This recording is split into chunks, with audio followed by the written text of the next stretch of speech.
All right, so what we will cover today is we'll talk about 10 things. Hopefully we won't have to rattle them off really quickly. One of them is why email, going to compare some of the channels. So, email versus social media, etc. Talk about some of the myths about emails, and we spoke about some of those at the beginning. That's why I asked you to just to list them or talk about them. Talk about some of the problems that's around email deliverability and how to get over them, some strategies, all the parts of the email. So there are various different parts that all play a different piece to it. Talk about how to work those and how to construct that, how to write it, how to get the clicks, how to increase your open rates, and some of the different types of emails that you can use.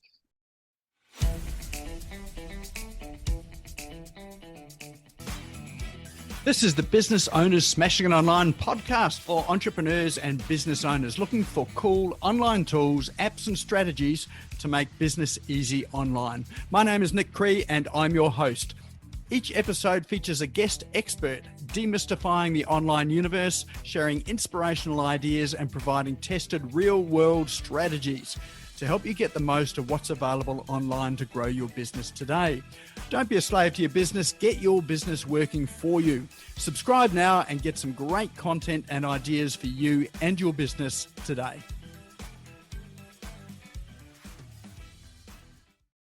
All right, well, that brings us through to our main session for today and introducing our guest speaker. Well, as the speaker is no guest to you, it is me. What sort of introduction can I give you? I mean, just doesn't sound right when you introduce yourself, does it? So, give you a bit of background. I was born on Norfolk Island. No, it's not going to be one of these tales that takes forever. I did live in New Zealand I went to school over there, high school, but ended up with a business in New Zealand. I had a mortgage broking business in New Zealand for 10 years. Set that up from scratch, having not come from the banking industry, in fact, knowing nothing about mortgage broking at all. So it was just one of those challenges.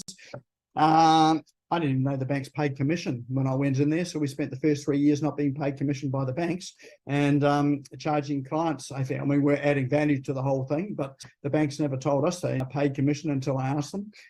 So you learn these things in business, but one of the biggest tools for me in that business was email marketing. So that was as far back as 98, 99, 2000s. That was really one of the marketing tools of choice that I had then. And that's part of the reason why this topic is coming up tonight, apart from the fact that I've had lots of people say, how do you write your emails? What's your process for that? So I thought, well, I will give you the inside secrets on how I do it. You'll probably be unsurprised and unimpressed because it's reasonably simple, but there is a skill and a talent in behind it, and there is about 30 years worth of writing emails that have gone into this as well too. So, but of late, came over to sold that mortgage broking business, came to Australia, I had a publishing company for a year, a business publishing company, and then set up the digital sort of agency in about 2009. So really been doing that for, since that sort of time. And of late, it's more been around the education, CRM, systems and processes, and of course, this program as well too. So email marketing. I would like to just get out on the, I suppose, into the ether, into the air now. What is your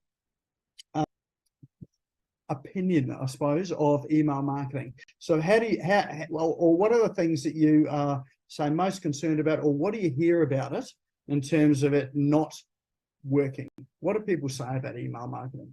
So let's throw some of that out. So just unmute yourself and just throw it out, or sort of drop it into chat.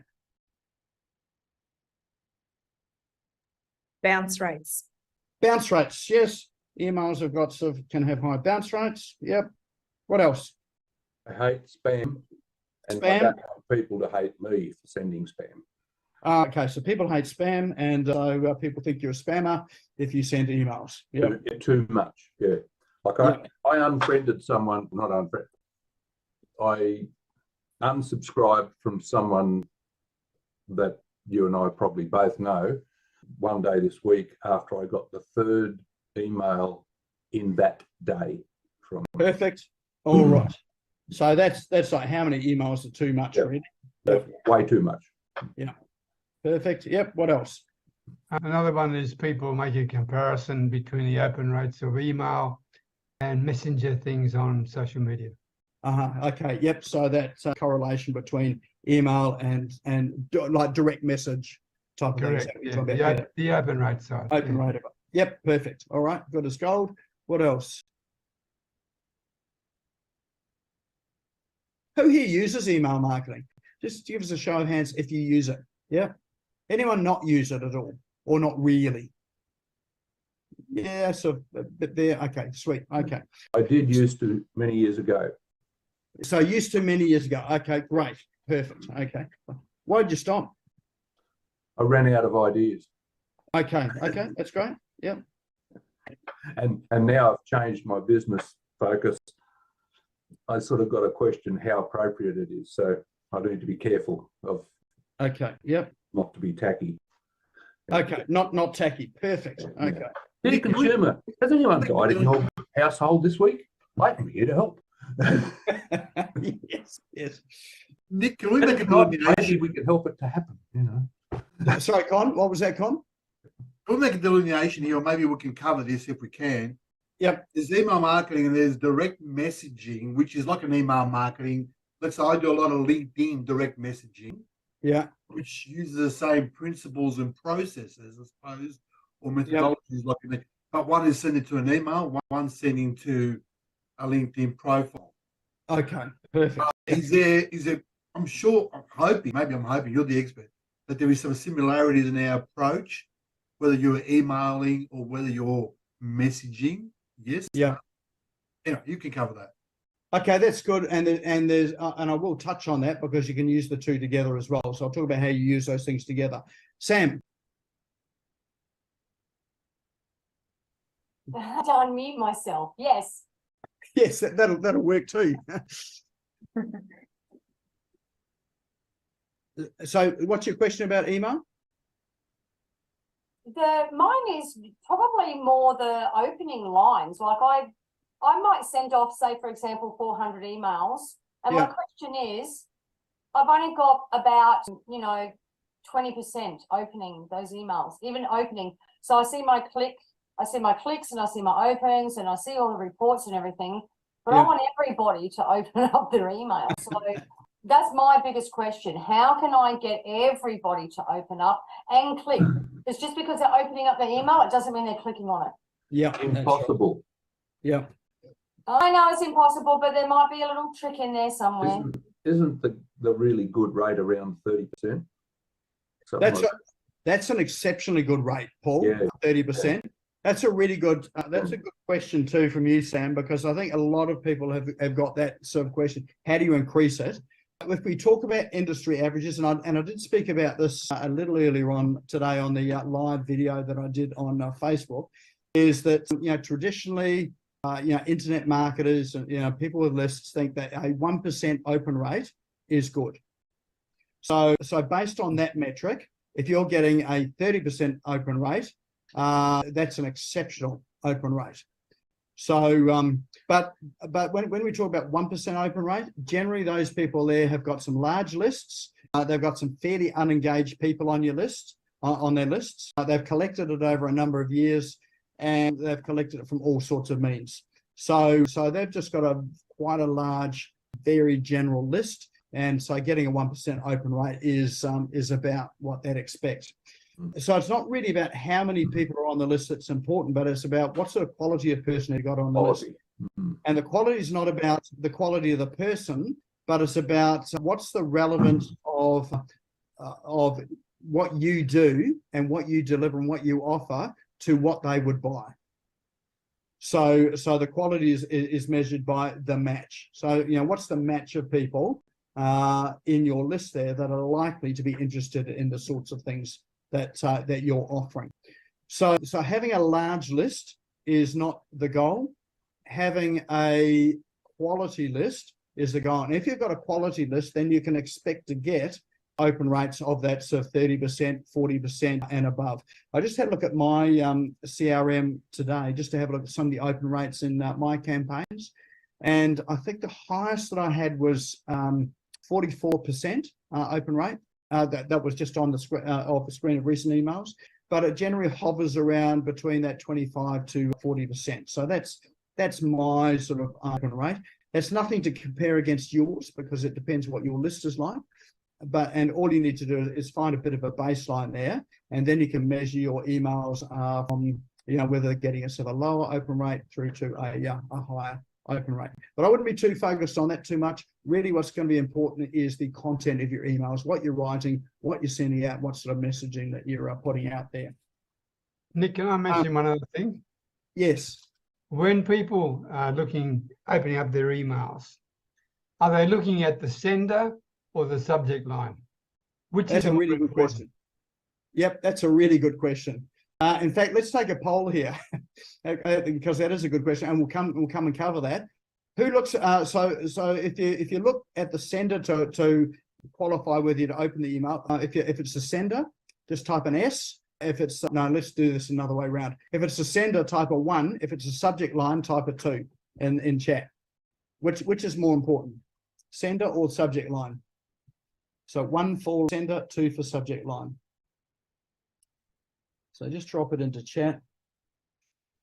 All right. So we've got a few 2s. Most of them are 1s.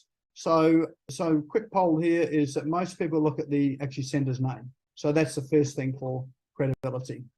So if that's the case, then what would that tell you about the emails that go out? How many people send out emails with the sender as the sender being their company name? Anyone do that? Yep. So some of you will, and I know I've done that as well too. So then you sort of think about, are people going to open a company email or are they going to open it from you? Is it would it be better to have your name? So I don't know the answer to that. You might want to test it. So if you're sending out emails, you do a test there, sending it out just as your name or as the company name in that senders, and see what your open rates turn out like. So in most CRM softwares, you can do split tests like that. It's really easy to do it, and you'll be able to then track the results of those opens as well too. The other thing to track as well is in the from field. Do you put your first and second name, or do you just put your first name? So that's another good metric to track as well, because if it's a first name, sometimes people respond to either just the first name, and that seems a bit more personal. It's like no one sends an email with first and last name if they don't know you. The other variations too is all in lowercase. So I've seen some that are all in lowercase, and so that one there feels more personal because it feels like someone who doesn't understand technology very much. So it must be a personal email, if that makes sense. So you can test those sort of things there to see which ones give you a higher open rate. But one thing to say about that too is if you are consistent with your emails in terms of that from name, then you can find that that can work for you or can work against you. So, if you consistently only use your first name, for instance, and no last name or not company name, that may work. So that might work for a while, but people might cotton on and realize, that's this particular person. So then they're either not going to open it because they know what the content is, or they are going to open it. So you could sort of change it up a bit as well too. Tracy, I don't know if I don't know the person and their name comes up, I'm most likely to delete it or check if I need to keep it or open it, given the amount of spam that comes through. Yep. So people are always checking against spam there. So if I don't know the person and their name comes up, I'm most likely to delete it or check it. Yep. So that could be the case as well. So it really is a question of something that people recognise or something that evokes their curiosity. So those are things to test. Kevin sort of said the subject line, I think, is the answer. Look, I don't know what the answer is. And that's the thing about emails is it does change, it does vary, and the way people respond so varies as well. But both of those things are quite important. I find if it's a name that I don't recognise as someone I know, I'll look at the email address before, and if I see Joe Blogs 123976 at Hotmail, and their subject line says, get more business engagement, I said, you wouldn't have a clue about that using some crappy email address like that, and they don't read any further. Yep, pretty much. And if you're like me on emails, I use Gmail, well, so like Google Workspace. And on Google Workspace email, you can click the tick box at the top. It will highlight all of the emails on that page. I then go through all of those emails and just untick all the ones that I want to read. All the rest get deleted. But even that's not a bad thing. You can still get traction if people delete your emails without even reading them. So I'll talk about how to get that sort of traction. Sometimes the opening them doesn't matter. So just sending them matters. All right, what have we got? My emails come from info social selling warrior address. I find these emails go mostly straight to junk. Okay, we'll deal with that, Con. That's a good question. Sometimes it depends on what you're sending, but you can find they go to junk. I'll talk about how to stop them going to junk as well, or how to minimize that there. I had to check all emails in Gmail. Okay, so Diego, in Gmail, if you go into Gmail and you go into your screen there, just your normal inbox screen, at the top of your inbox screen, just above all the emails, is a checkbox. You check that, it will check all of the emails that are on that particular page. And then you can just uncheck the ones that you don't want to see, that you do want to read, and then you can go and delete them all. So that's at the top of Gmail. All right. Okay. One I mentioned was how often should we email, and Jeff said if the subject is interesting, then probably more often than not. But is there any standard procedure or number in terms of the number of emails? There is no number. Being an email marketer for 20 years. Yeah, there is no number, but I'll cover that off, Peter. So we'll come to that there, because that's a really important thing. I've got someone that sends me an email every single day, and I'll read all of them. I've got people there that send me emails infrequently. I never read them. And I've got other people that send me emails, like Paul said, 3 in a day, and I keep them all and read them all. And some of them I delete, but I don't unsubscribe. So we'll talk about the reasons behind why that happens as well too, and how you can use that same thing. All right, so what we will cover today is we talk about 10 things. Hopefully we won't have to rattle them off really quickly. One of them is why email. Going to compare some of the channels. So, email versus social media, etc. Talk about some of the myths about emails, and we spoke about some of those at the beginning. That's why I asked you to just to list them or talk about them. Talk about some of the problems that's about email deliverability and how to get over them, some strategies, all the parts of the email. So there are various different parts that all play a different piece to it. Talk about how to work those and how to construct that, how to write it, how to get the clicks, how to increase your open rates, and some of the different types of emails that you can use. And I have to say, email is one of my primary strategies. You probably see me on social media, and what I do on social media a lot. Where we get most of our conversions and most of our inquiries is from email. So email will turn into money for us, whereas social media stuff doesn't necessarily translate as powerfully. So first thing about why email, I often hear people say email's dead, no one reads emails. My kids, if I send my kids emails, I know they're not going to read it because they don't have emails on their phones. They use things like Snapchat and direct messaging. So you probably do need to check the generation of people that you're sending messages to. But when you think about business, pretty much everybody in business has an email. So most companies have email addresses, and they give email addresses to their staff. Or maybe not their lower level staff, but certainly they submit to higher level staff.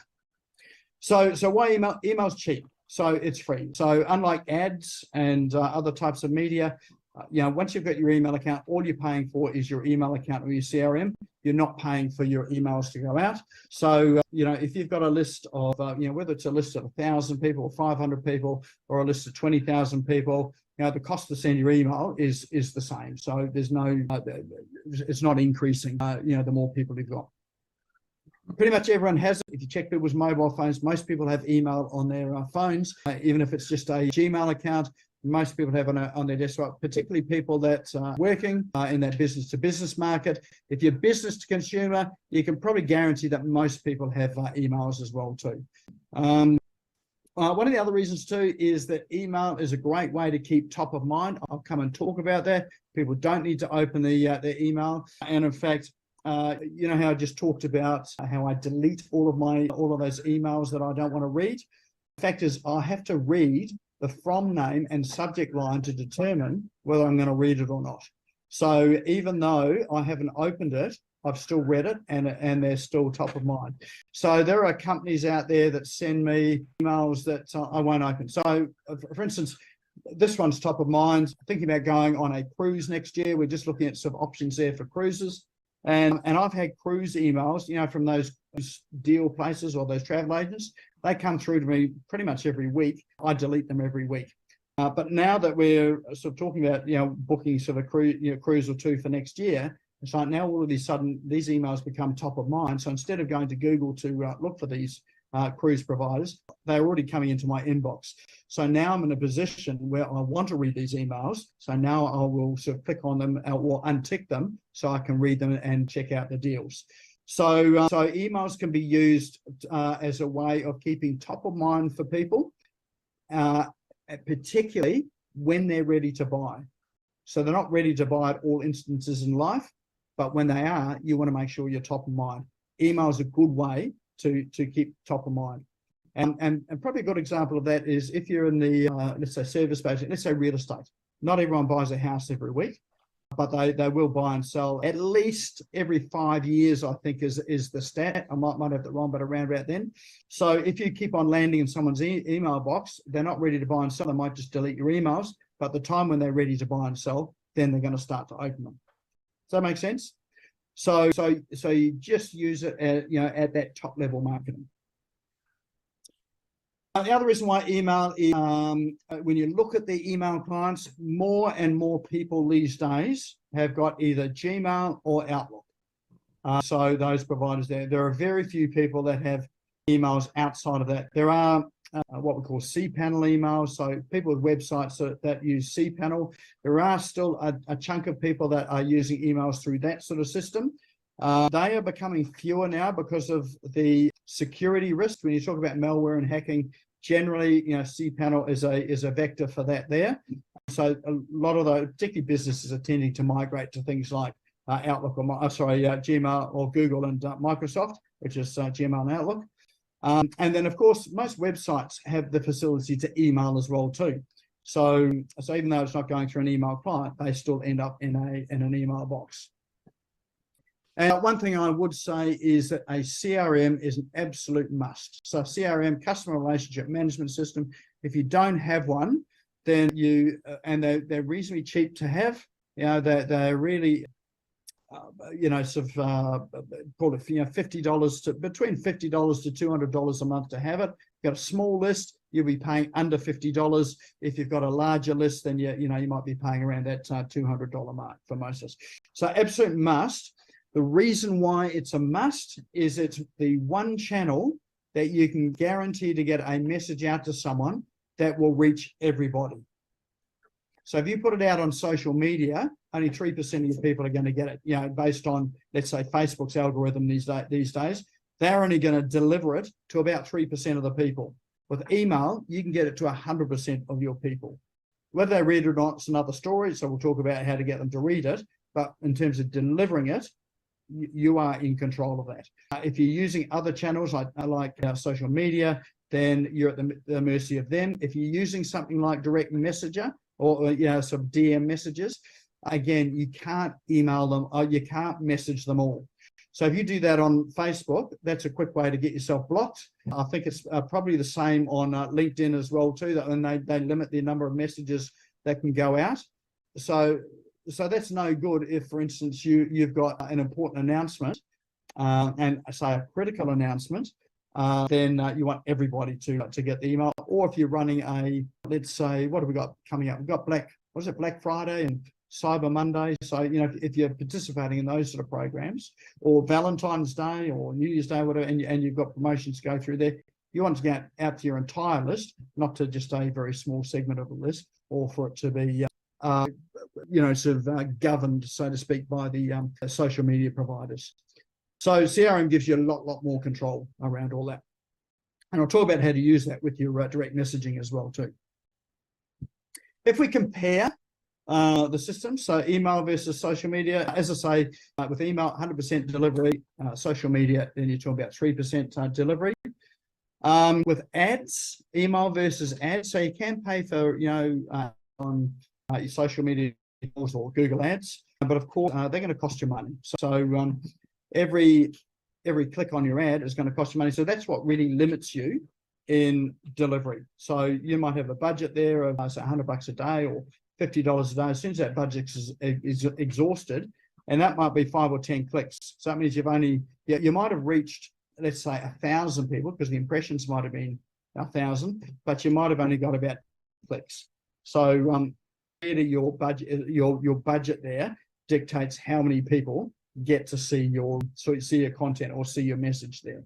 So with email, again, it's free. You can send 10, you can send 1,000, you can send 10,000. Still the same cost, but you can get it out in bulk. Networking and events, that's another way to communicate with people, obviously limited by the people that are in the room. Trade shows were ones that I used a lot. So trade shows were before email, really using a lot of email. Trade shows were my preferred source. In fact, I would use trade shows with emails and messaging, and that was really quite effective. But again, there's a cost to the trade shows, and trade shows are really about lead generation. And for me, going to trade shows was not about selling anything at the shows. It was about collecting email addresses and getting the opt-ins at the trade shows, so that we could then start that communication with them. So typically going to a trade show, I would give away something like a free trip, like a free holiday somewhere, or something that people want. Doesn't necessarily need to be related to your product and service. I did do one here on the Gold Coast and in Brisbane, and we gave away about $30,000 worth of digital marketing services. So they weren't all mine, they were other people's services as well. But the whole thing was just to collect the leads, have something that was compelling enough to get people to drop their business cards in the box or fill out the lead forms, for us then to come and put that into our CRM and then start the conversation. So that was far more effective. But trade shows are about lead generation. I found red wine worked fairly well too. Red wine works exceptionally well as well too. I did trade shows a little bit differently many years ago, in that I teamed up with the organisers of a chain of trade shows, and I got a stand, but I was also the official videographer of the event. And so that let me interview on film, on video, every other stand in the place. Yep, that's another whole level again. So that's a strategic alliance in there. That worked really well. And I built a well. database at the same time. Indeed, yeah. All right, some of the myths. Here are some of the myths, and we spoke about something to start with. You don't want to email your list too much. So people are often worried about how much is too much. So that comes to your question, Peter, about how many times should you email it. The problem with that is that what people tend to do is not email. So they're scared about emailing because they might get these unsubscribes and might get some unhappy people that don't want to receive the emails, so they don't email. So I wouldn't be too concerned about whether you're emailing them too much, because in actual fact, you're probably emailing them too little. And you can sort of ramp it up. You can probably double what you're doing and still not tread on any toes. As I say, there is one person I get an email from every single day. There are other people that I get emails, not every day, but probably every other day or every sort of 2 or 3 days. And they might send me 3 emails in a day. I think probably for today, you probably all got 3 emails from me today. You probably got one in the morning to say the event's coming up. We've probably got one at midway through the day, and the other one just before the starter, just to let you know that it's happening. So again, those are the key to these emails, is that they're relevant. If you're sending emails that are not relevant and that are just pitching people or trying to sell people, you are going to get those unsubscribes because you're going to be that annoying person that keeps that wants something. So there are two types of people in the world: those that give and those that take. So if your emails are wanting to take something from people, that's where you're going to get the unsubscribes. But if you're giving people stuff that they want and that's of value, then you can email them as much as you like because you're adding value to them. So to give you an example, that person that emails me every day, he doesn't sell me anything. So there's no sale, there's no pitch or anything in that. So that's one of the secrets in your emails is don't sell in your email. So sell off the emails. So when they contact you or they come onto your website or they book with you or whatever, that's the time for the sales conversation. It's not in an email. And too many people think that email is about selling. You will find that your unsubscribe rates will start to go through the roof when you start to do that sort of thing. So there's nothing else you take away from today. Remove anything of sales from your emails. So you may think, well, how do I sell if I'm not pitching an email? Well, the guy that emailed me every day, he works for a hosting company, a web hosting company. He is their chief product officer. What he emails is helpful hints and tips on apps and tools to use for websites. And so he does a profile on them. He often explores and he works out, how to use these things. So their instruction, they're interesting. I won't use all of the tools, but I'm interested to see if there are things that he emails me about that I might be interested in. So every day is something that I will open the email, I'll flick through it, I might read through the whole thing, but it's of value and an interest for me because I am a developer, I'm a web person, I'm a digital marketer, and I'm interested in these sort of things. And I'm always on the lookout for that. So think about your clients and your customers. What are they inherently interested in that I would be interested to hear from you every day? So what could you deliver them that is of value or that is going to help them in their current situation? Now, one of the tips for that is it doesn't need to be directly related to your product or service, but it needs to be something that's related to their life. So if we use, for instance, someone that is in, let's say the real estate example again. People aren't going to buy a property for 5 years, but what are they interested in if they in?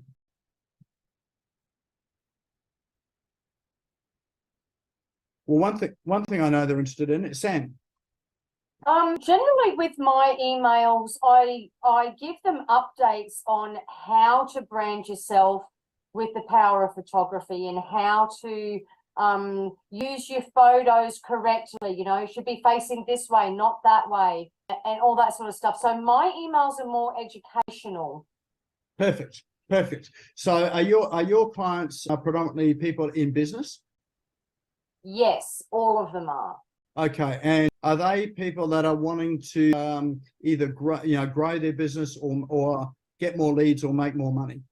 Well, I hope so. Yeah. So do your emails help them do that? Yes, I think that they do. They do. Yeah, because you're talking about one aspect, which is how they present themselves in their photography, and putting their best light. People don't know this sort of stuff. So you're helping them to do that. So that's a really good example. Like you can't get tired of that sort of stuff.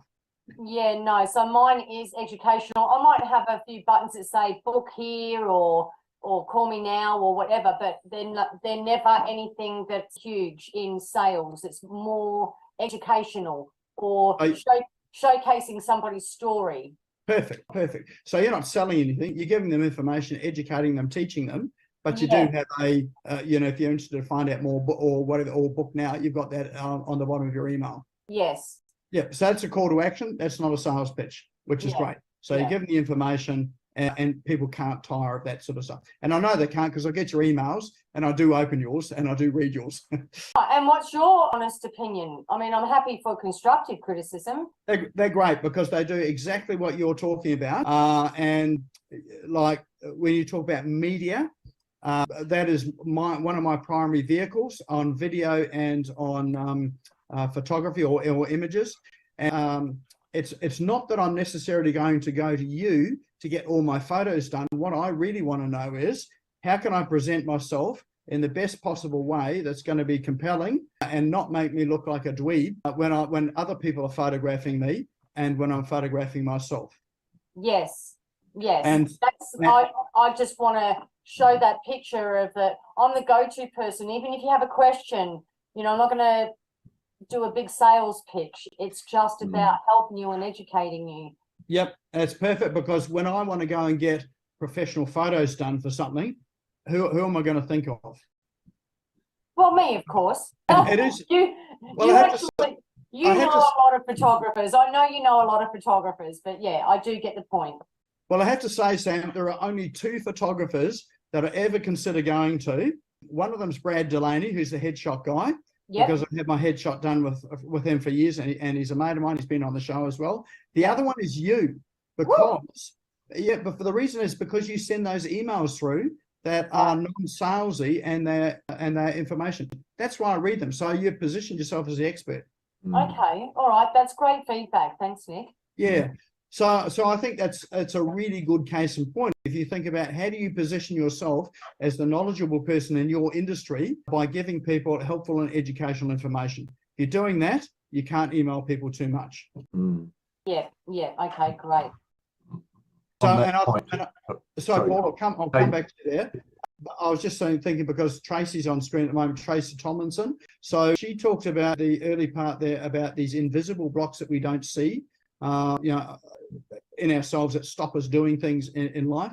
Now, I know that she runs programs to help people through those, but just talking about that sort of stuff in emails and helping to, identify some of those things there and giving some strategies on how to deal with that, those are really good educational pieces in email. And you can't get too much of that, because I can guarantee there is not one person on this show today, or whether you're watching this on YouTube or Facebook, that doesn't suffer from some form of lack of confidence in some area, in some way, shape or form.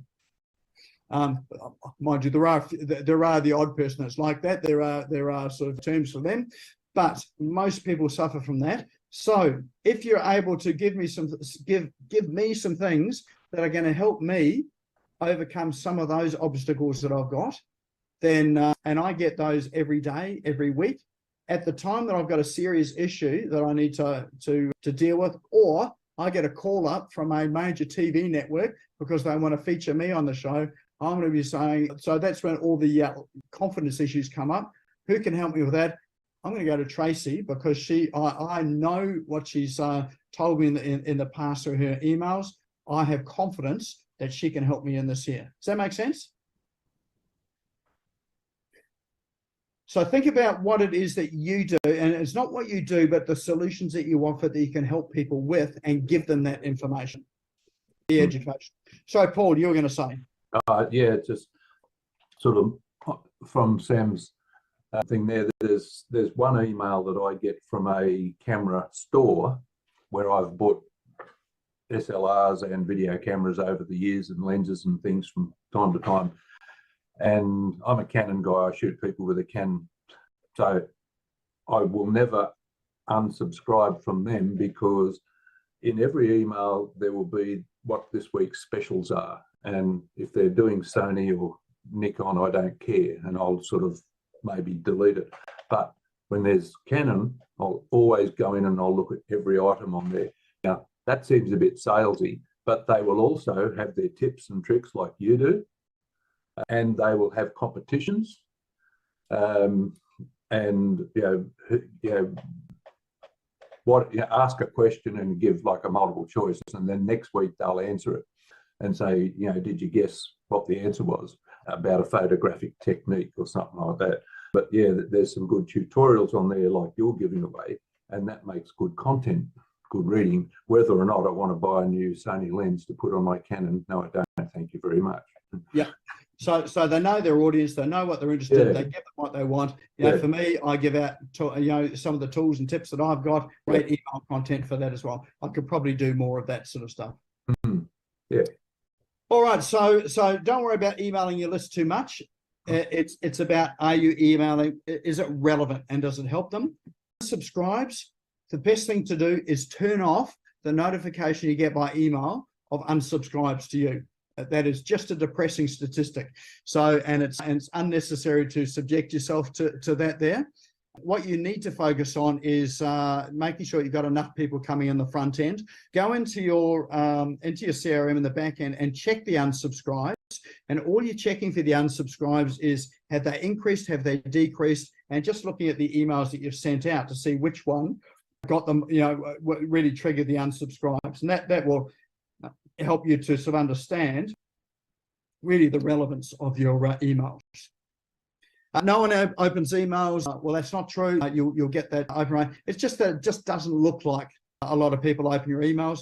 Just remember that some people will read your emails without even opening it. So some of them got a preview pane that doesn't trigger the fact that they've opened it. And so they'll sort of read it in the preview pane. Other myths are social media is more effective. Well, we've spoken about that. They only deliver to about 3%, so it's not, but you can use it with your emails. People don't sign up to your list. So one of the things is that was popular on websites was having sign up to my newsletter. Get rid of that. No one signs up for a newsletter, or not very many people sign up unless they're really, really interested in what you do. Rather than sign up to your newsletter, give them again something of value. So something you would give them an email. So the great thing about emails is that if you are generating good value content in your emails, you can turn that into an ebook and then give people that as an ebook. So if you know that people open your emails, and then you know that people are going to be interested to download this as well too. So you can repurpose some of that content. And another myth, AI can write it all. Yes, it can. One of the caveats about that there is that you want to make sure that your emails don't sound like AI. If they all sound the same all the time, I use ChatGPT sometimes to generate the summaries for our emails for each of our sessions each week. Anyone that's read it will see that some of them sound the same. They've got the same formula, whatever. I've gone back to writing the emails myself. I use ChatGPT to give me the ideas and the outline for it, and then I can write to that. And pretty much I can bang out an email as quick as it takes me to get, say, ChatGPT to do it after I craft all the prompts and sort of tweak and craft and change it. So AI is good in certain areas. It's not good in sort of other areas at the moment. So, and for these personal type of emails, probably better you write it yourself, or at least get AI to do some of the structure of it, and then you finish it all off. Some of the problems with emails, talked about spam filters and deliverability. A couple of things you can do for getting that deliverability. There are things called, and this is the technical area, your DNS records, domain name server records. Where your domain name is hosted, then records on it, which are things like it'll point the domain to your website. They have records there for what they call MX records, which is your mail records. So if you're using Outlook or Google, then there are specific records you have to add to your DNS in order for mail to be delivered to those platforms. And they're used in various other ways as well too. But there are two records that are absolutely essential that you have in your DNS. If you don't have these, then either your emails won't be delivered, and we've seen cases of that now, or they'll end up in spam or flagged as spam. The first one is a DKIM record, and that's a text record, but it's called DKIM. And the other one is another text record, which is called an SPF record. So you need both of those. Your email providers will give you those records, and you need to add those to your domain name settings, or your domain name servers, or DNS. If you're not sure what they are, your web developer, if you've got a web developer, they should know what that is, or an IT person, they will know what that is. It's a very quick job to add it in, and your deliverability will go up significantly using that. So definitely go and check those as well too. If you need help with that, more than happy to help you with that. But that is a really critical part. And even your CRMs, they will give you records to add to your CRM. Make sure that at least one of those records they give you is an SPF record. They should have both a DKIM and SPF record. If they don't, provide you with those, ask them for it, you need to add them, and that's going to help you with deliverability. So that's probably the biggest thing that is going to help with that. The other thing too is words flagged as spam. So there are certain words in your emails that are triggers for the email providers to say this is spam. So they're words like money, free, those sort of things. I don't know what all the words are, but you'll often find in your CRMs, they will have some form of AI test there to see whether it's spam. If they don't, just grab your email, paste it into something like ChatGPT, ask it to rate it in terms of it being spam or not spam, and it will give you a result there. And then you can easily change it. You can ask it what words to change to help with it as well, or rewrite it to make it less spammy. It can help you with that too. So that's an area you can use AI to help you with that as well too. But generally, if you're writing the way you speak, it's going to be a lot easier, and you're going to avoid a lot of that sort of stuff. All right, some of the strategies that we can use. Email generally is good if you use it with other forms of media. So for instance, we're probably familiar with this one here. You can run ads. So the mistake with ads, don't run ads to sell things. Run ads to build your list. So don't look at ads as being a wham bam short-term thing to try and get to the sale. Think of it as building your list. So you run an ad to an opt-in, get people to opt in for lead magnet, free course, survey, personalities, whatever it is. Get those people to give you their email address, add it to your email list. Then you can start an email conversation. And let not that first email be a sales email. Let it be an email that adds more value to them and helps them with whatever it is that they've downloaded. So that's a strategy. Ads to opt-in, to list, to email. Again, social media, you can do the same thing with your organic social media as well too. Run your posts to you can run it to a blog post. On that blog post with more information, has got an opt-in for more like this into your email, and then start the conversation. Facebook groups are fabulous as well too. Business Owners Smashing Online is a Facebook group. Whenever anyone applies to join that group, we always ask them for their email address. That email address gets added to our CRM. We send them a welcome email. So we don't start pitching them and telling that we've got this event on, for instance. We send them a welcome email and let them know what to expect. So we're going to let them know to expect an invitation to this free event and to a number of other things as well. So any of you that have recently joined, you will have seen those emails. The Facebook lead ads. So Facebook lead ads are the ones that pop up from the bottom of your screen on mobile. Again, those ones can be added directly to your CRM. So both Facebook group and your lead ads can be directly connected to your CRM, so it's automatic. And again, you can send out an email from that when they opt into your list there. Obviously, websites, we're familiar with this one. Website having an opt-in form on it, which goes to your list, and you can email them up. Now, here's another strategy too. When you send someone an email, if you want to increase your open rates, the people you sent an email to, follow them up with a direct message in, say, LinkedIn or Facebook or Instagram, whichever medium they're on, to let them know you've sent them an email. You just want to check they've got it. That there will open up your email rates. Now, if you've got 10,000 emails, that's probably going to be a bit difficult. But if you've only got a few hundred emails, you don't need to do them all, but you can have a look at those that don't often open your emails and just send them a direct message. And you might do sort of 10 or 20 at a time. So you don't have to do them all. But what will happen is if you start to cycle through that, you'll increase your open rates, and people will get to know you as well too. And the other clever way too is people that open your emails, remarket to them on social media. So what you can do is, if they've opened your email and if they've clicked on a link on your email, you can remarket to them so that only those that have opened the email get to see an ad that is relevant to that same email. So now they're getting your message in two different forums, and that starts to build trust and credibility as well too. Again, it could just be content, so it's a good way to use content, or you might use it to soft sell as well too. There was one other there. I had another one there. I can't remember it now. I'll come back to that one. All right, I'm going to talk about the parts to the email. So understand the parts and how they work and how important they are. So this is directly out of my CRM, and we'll run through each of the parts here. Top left-hand side is actually what you don't see here at the moment is the sender. So the sender name. Now, we did speak about the sender's name to start with. You know, whether you use a company name, personal name, or some other name. But people are more often than not going to open an email from a person's name. So again, just remember that some people, and I do this as well, if I don't know the person, I will hover over the email address. If it's a Gmail account or a Hotmail account, I'm more likely to discard it.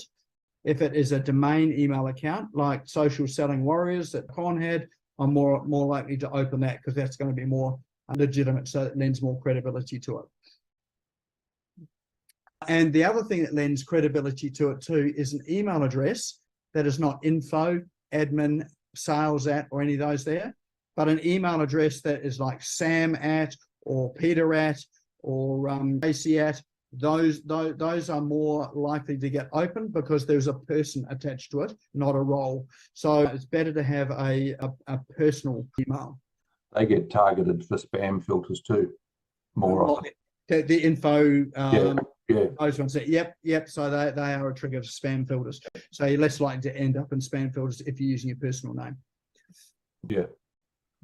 So your subject line's all important. I'll often use people's first name in the subject line, so that'll get their attention as well. And use the subject and think about what were they open. So here's one here. This is my one-line email that Con had mentioned right at the very beginning there. I use this one sparingly. It's one that you might use 2 or 3 times a year, but I'll generally put their first name in it. And this one was, hey John, you okay? And then you've got over on the right-hand side, this is the pre-header. So the pre-header is what appears in people's emails before they open it. Now, to give you, so you can see on the left-hand side, it says, did I do something wrong and did I offend? And it's got an emoji in it. Now, using emojis in pre-headers makes it stand out in email. So if I show you this here, there's a screenshot of a email screen here. And we've got 2 emails there. There are 2 emojis. So lots of them haven't got emojis. Our eyes are drawn to an emoji. So again, you can use those sparingly as well, but if you use it in that pre-header, often you can't use it in the sender's name. Sometimes you can, but some of the email senders won't let you do it. If you use it in the pre-header, that's this part on the left-hand side, or sometimes it appears under the from name, then it's a good way of capturing attention. So it does capture attention. It won't guarantee the open rate of it, but your pre-header will. So make sure your pre-header is your second subject line to get people to open it. So don't miss that out. And then your citation. My emails, I generally keep them casual, like a conversation, like I'm emailing a friend. Even if I don't know them, I'm going to email them like a friend. Now, there are a couple of formats, so I'll come to the formats. But first thing is, often I'll use hey or hi, something that's informal, and use their first name. Absolutely critical doing that there. Second thing is, you've got your body of the email. Again, keep that conversational. Now, what happens is when people start to write emails, they think, well, what should I write? And then they turn into this weird language and they look at other people's emails and think they need to emulate an email from Kogan or from, one of these large retailers, or they have a look at internet marketing gurus and some of the emails that come out, they try and do that. Forget that. Just write like you're having a conversation. It's best if you pretend that you're having a conversation with someone that you know that's in front of you right now. So often when I'm writing emails, I will have someone I'm addressing it to. So undoubtedly, there'll be people that are here today that I've written an email to you and I've had you sort of in front of me, but I've written it to everyone, but I'm just targeting it to that one person. So for instance, it might be Billy, for instance. I've spoken to Billy at a conference we went to recently. There might be something that I'm writing about our next event. So I'm just going to write to Billy, and as if I'm talking to him. Now, if you have if you find that your writing starts to get into this formal sort of school writing, the way you're taught at school, then stop writing, start recording. So what you can do is pick up an AI tool like, let's say, a recording tool like Otter, or like Grain.ai, or even Fathom. So Fathom is a tool there which works with Zoom. It's free. And then just talk. So just have a conversation, record it, and then grab the transcription and edit this transcription. That's going to be a lot more conversational than you trying to type out your email. Does that make sense? And what you'll find is that will increase your open rates and click-through rates as well too. So do it, and so I'll often do it that way. All of my emails are like that. And then you've got your sign off. Again, your sign off. You can play with this a bit as well too. Often I'll sign off with just my first name because that's more personable. You can try your first name and last name. You can have an email signature on there. Sometimes it's appropriate to have an email signature with your email address and phone number and all that sort of thing. So that would be appropriate for a welcome email and that sort of thing. But for people who've been on your list for a while, you're actually okay just to sign it off with Nick.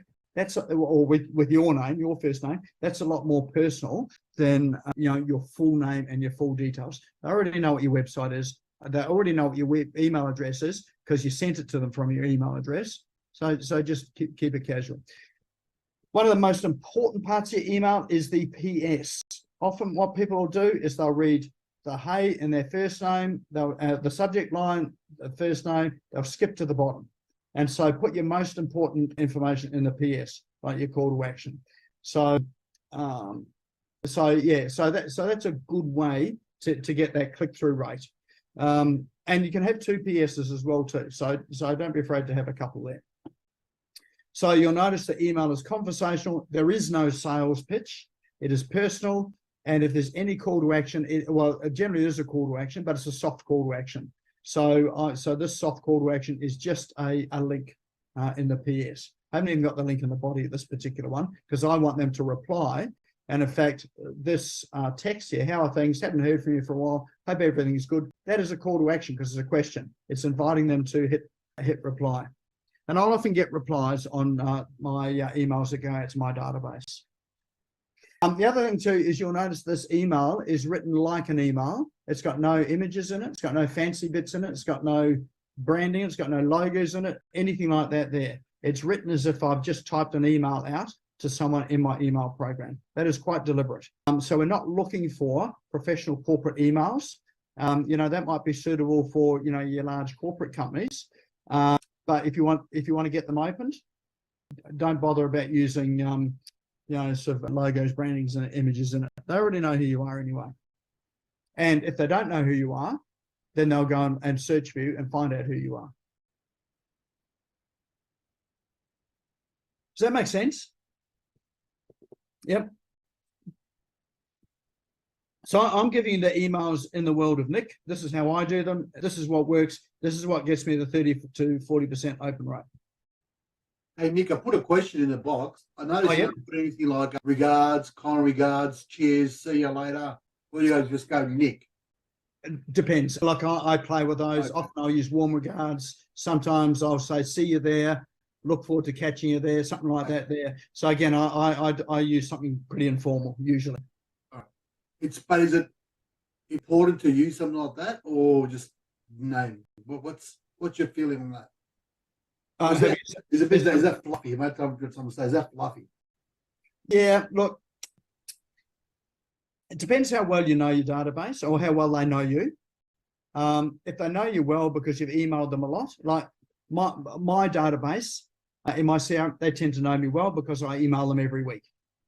So I can just sign something off Nick, they know who it is. That's casual, it's friendly, it's fine. For people that don't know you so that well, you might sign off with a regards or that sort of thing. Yeah. But again, you can test that sort of thing as well. Can I say something on that one? Yeah. I use, because I'm a photographer, I kind of like to keep the smiling thing, and I don't always, but I have on the bottom of my emails, until we connect again, keep smiling. Perfect. Yep, that's great. That's a bit like a tagline. Does it use that all the time? Only sometimes I use it. Depends who the person is, but generally it is the same. Until we connect again, keep smiling. And if I'm doing it, I only use that once. Perfect. Yeah. And that is generally for the first connection. So until they connect with me, then after Yep. that, I don't use it on that same person again. Oh, okay, excellent. Yeah, that's a great way to use it because you've got a semi-formal, respectful, but playful, sign off. And then after that, when you know people, you just use your first name. Yeah, we just use our first names. Yeah. I mean, when we're in conversation with each other, we don't use everybody's last name. We just use first names. So that is a sense of informality and friendship. Yeah. Yeah, perfect.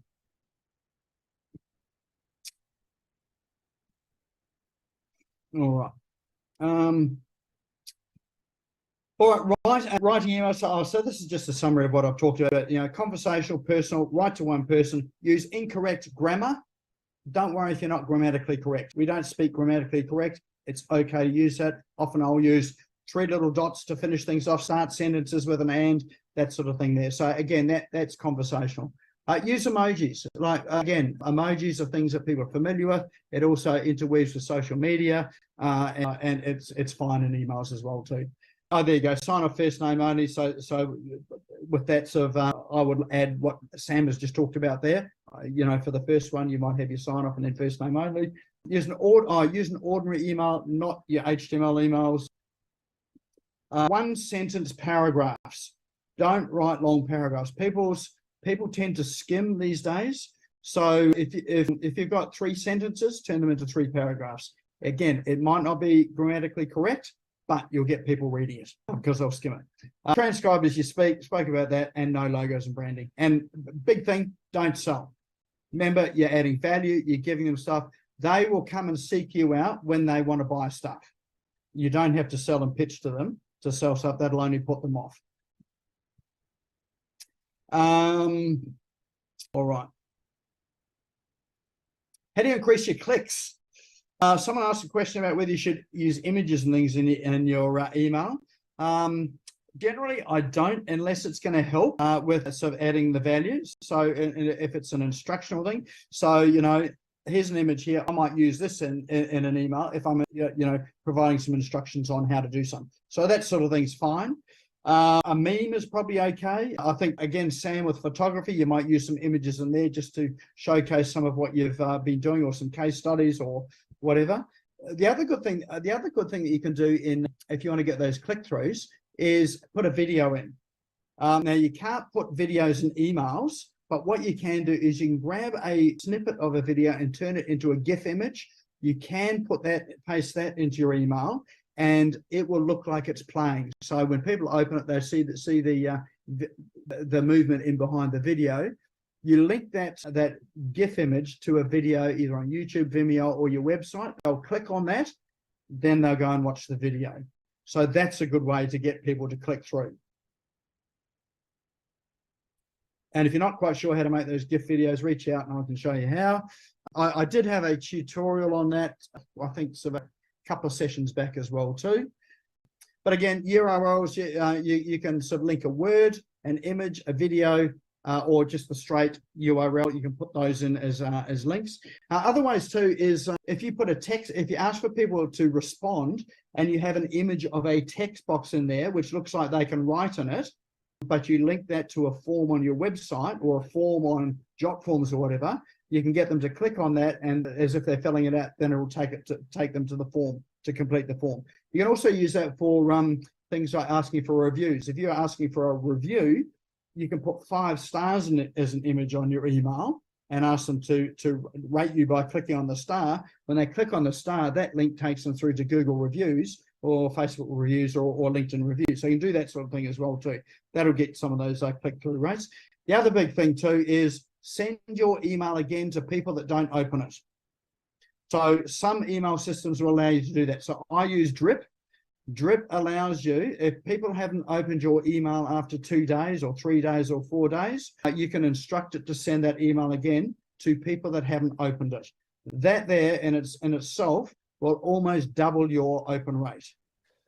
Will that just go as exactly the same email, or would it add something that says, hey, you didn't see this yesterday? No, it's exactly the same email. Okay. Because it makes no difference to them whether they saw it or not, sort of thing. We're just resending it to someone that didn't open it. So I know when I've done that, it almost doubles our open rates. And you can probably do it again to those that haven't opened it again, but yeah, that becomes the, you get a diminishing return after that. But if there's one tip, do that, and that will increase your open rates. To increase your open rates, we talked about the from line, subject line, and pre-headline. Those are the 3 most important areas in your email to get people to open it. So make it compelling, make it personal, make it feel like you have written just to them. Use your emojis in the pre-headline. That'll get your open rates. I'm trying to find where that pre-header is. And I'm in Outlook. Oh, in Outlook. Okay. So that's only really available in CRM. So like Outlook and Gmail, they don't have it. So that's only in your CRMs. And not all CRMs have it, should have it, but most of them will have that. It's like your secondary subject line, but it's the one that gives you a bit more space. Yeah. All right. So I talked about that. All right. The last thing I'll give you tonight is the different types of emails. Now, obviously, I haven't got time to go through all these different types of emails. And there's plenty of information out there about some of these. So some of the emails you can use, like that welcome email, that's the one there. Like if someone's just signed up to your list, your welcome email is going to deliver what it is you've promised to them. Or it could be if they've signed up in your Facebook group, you're seeing a welcome email. That's the one you put your sign off there, warm regards, see you again, that sort of thing there. That should not be the LAD magnet sequence. That would be the lead magnet sequence. I've misspelled that. So we know about that one there. Someone downloads your email, lead magnet, and then you send them seven emails over 7 days. That's a fairly common one. Spell check you're writing too. Yes, I was doing this a wee bit fast today, I think. Preemptive emails. Answer people's questions before they ask them. That's a really powerful email. So, those objections that you get or reasons why people don't buy from you or the questions that people always ask, that because they ask them over and over and over again, that anyone else that's going to come to you are probably going to ask the same questions. So before they ask it, answer it in an email. So that there gives you brownie points and increases your credibility. You've got all onboarding emails for new clients, newsletters.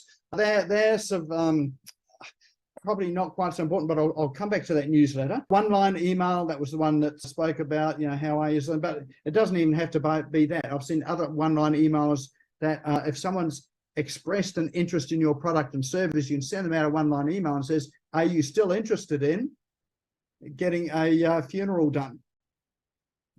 Probably you can't use that one, Paul, but most of us can with that. I'm not quite dead yet. I'm nearly. Yes. Are you still interested in that wetsuit you were looking at for the surf guru? So, those sorts of ones there as well too. If you're launching programs, you can use it for a series of emails for launching. Case studies are really good to use. So if you've worked with a client now, an ideal case study in terms of their transformation, what's happened, and they exemplify exactly what you do, use that as an email, because there's going to be other people out there with exactly the same problem that you can help them with, and you've got a case study showing exactly how this person has benefited. Testimonials, saying, use those again. Tell people what people say about you. Use it for teaching. That's what Sam was talking about. Teach and educate. Personal stories. So using personal stories. If you've had an experience, like so many times I use personal stories out there about something that's happened to me. That's good too, because people want to get into your life. Having serial stories. So ones where you have an email that doesn't finish the story, that is going to continue tomorrow or next week. So that keeps them engaged. Using memes and images, video walkthroughs are good. Behind the scenes. Tell people what happens behind the scenes. Give them a behind the scenes views. Sometimes people, I've posted, well, these are on social media. I haven't done too much on email, but you can do it on email. Behind the scenes in my setup here. What do I use to sort of set up? How do I prepare? That sort of thing. What am I wearing for pants on the show here? I've got a bright shirt. Am I wearing something equally bright? So you can make up all sorts of stuff for that there. Be controversial. Don't shy away from being controversial. You can use things like polls, quizzes, surveys, competitions. Ask a question. They're really good as well. And help me emails. So help me. Look, I'm thinking of of running a program on confidence for female business owners. Is that something that or if I did run that, what would you want me to include in it? So there's a question there. So you're asking for their input. People are happy to give their opinions and their input. So we look at that. What have we got? 1, 2, 3, 4, 5, 6, 7, 8, 9, 10, 11, 12, 13, 14, 15, 16, 17, 18, 19, 20, 21, 22 different types of emails there. How many weeks in a year are there? 52, isn't it? 52. Had to think about that. So there's 22 emails. There's half a year's worth of emails if you send out an email once a week. So, and then repeat that again, there's 12 months worth of emails. So I'm pretty sure, pretty much everyone could sort of do something that would fit each of those there.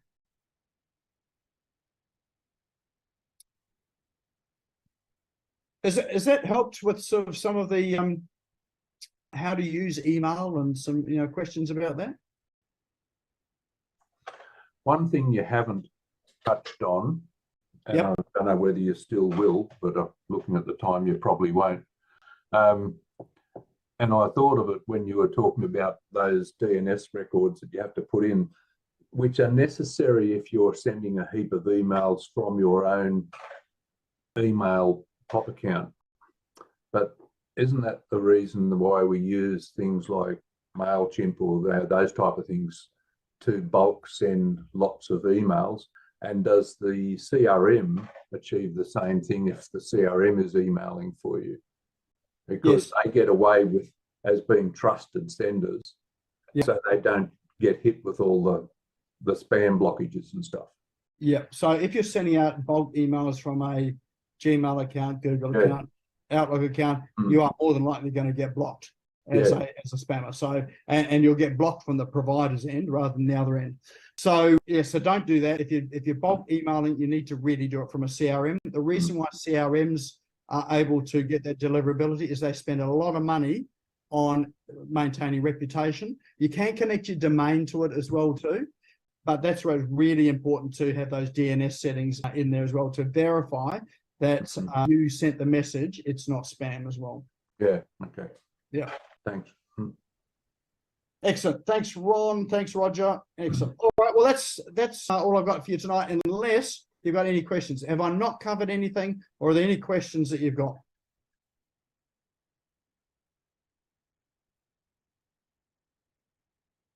Can you put those two things that you talked about, the DNS, into the chat for us, please? All right, so it's a DK. I was looking at my DNS records just after you did that. Okay. And I thought I've got something there, but. All right, there they are. DKIM record and SPF record. The technical term is that they are, in fact, both text records. Yes, I found an SPF in mine. Yep. Yep. So that's what you need to look for. So so if you do want to save the chat, it's probably good. Then you can go and check that. Good, thanks. All right, Tracy, how do you rate your CRMs? Top 3. My top 3 are. Oh, that's a hard one, really. The number 1 CRM is the one that you're using right now. The number 2 one is, if you're not using one, the one that you choose to use. The number 3 one is Drip. I've tried lots and lots of CRMs, and by far, when it comes to price and when it comes to functionality, Drip really outstrips them all. So that's drip.com. MailChimp used to be a good one, which was free. I would never recommend MailChimp anymore because the price of that is just gone through the roof, and the functionality is not anywhere near what a lot of the other functionality went backwards. Yeah. Good question. HubSpot free. Yeah, Con, HubSpot is good. In fact, they're really good. They've got lots of good tools. Only problem with HubSpot is when you get locked into the free one, you always want more. By the time you start spending what you need in order to get the functionality out of it, you're spending a lot of money. Agile is pretty good as well. Again, Agile is a wee bit clunky in terms of its interface. You can achieve the same things as Drip. It hasn't quite got the same, what would you call it, tags and functionality you can do with it. And it does get a bit pricey too. So it starts off cheap, but again, when you start to need to use the additional functionality or the number of workflows, for instance, that you need to use, they charge per blocks of workflows, then you'll find the price will get up there. So I've used Agile as well, and I've used that for clients as well too. All right, any other questions there? Yeah, I've got a quick one if you don't mind. Yeah, go ahead. How do you address previews triggering opens? I've got one list in particular that's got an open rate of about 60%, but I can tell, like, because my own email's on it, it'll trigger an open as soon as I hit send, even though I haven't opened it. So I find it hard to trust the metrics. That's an interesting one. And like 60% seems unusually high as it is. And like I can demonstrate that those like previews are triggering it. So yeah. Oh, okay. So they haven't opened the email, they've just previewed it. Yeah, okay. Yeah, that's well, and it depends. Some previews won't trigger it, some will. But yes, that is a very skewed metric. So if you're getting 60%, I don't know how much you would discount that by just for that. Yeah, yeah.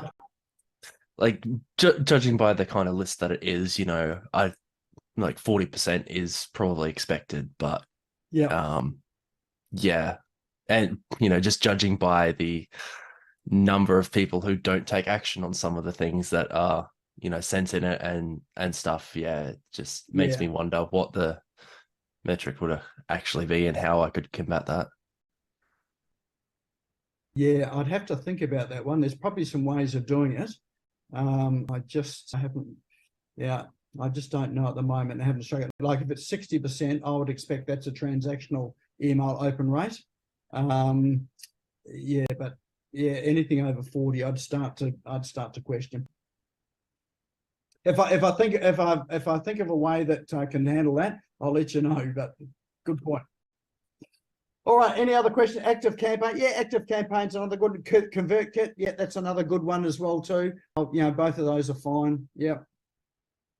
Excellent. All right. Well, that's pretty much all I've got for us tonight. I'm more than happy if you've got any questions, queries, or anything about emails, CRMs, that sort of thing. There, happy for you to fire those through to me, and I'm happy to sort of help you where I can. I do have a door prize for tonight for those that are here tonight. And that is, if you have an email campaign that you want me to have a look over, more than happy to look over that and give you some recommendation, critique, and feedback on it. If you don't want an email, if you don't have an email campaign, you wonder where to start, I'll help you with the structure of that there. Happy to do that. If you don't have a CRM, happy to have a conversation with you about how to choose the right CRM. So any of those things there is our door prize for tonight. So let's bring up that wheel of names there. JM, and all of our names are in here. Let's spin the wheel. Of course, you've got to be in here to win. If you're not here, then we will spin it again. All right, the wheel is spinning, and our lucky winner there is Gordon Green. Excellent. You still here, Gordon? Yeah, I'm still here, Nick. Fantastic. Excellent. All right, well, we can have a conversation about your email strategy, CRM, that sort of thing there, if that's going to be helpful for you. How long do you want the list to be, Nick? Just send it through to Jenny and I'll get her to cull it down for me. Yeah. All right, mate. Thanks. All right, well, look, that's our session for tonight. Next week, our speaker is going to be talking about video and how to create videos quickly, how to repurpose them quickly. He's got a system there to get it done in, I think, less than 60, I was going to say seconds. That sounds a bit unrealistic. I think it's 60 minutes. And he's someone they've had quite a while ago. So he'll be on the show next week to talk to us about that. Anyway, that's our section for tonight. Sorry for going over time there. I've gone a little bit longer. Appreciate you sticking around for that there, and we'll see you next week.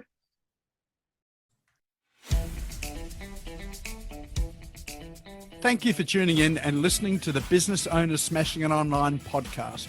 You can also find me on social media and online. Just search for Business Owners Smashing It Online and Nik Cree, spelled Nikree, all one word. If you like this and want to hear more, subscribe now. Until next time, don't be a slave to your business. Get your business working for you.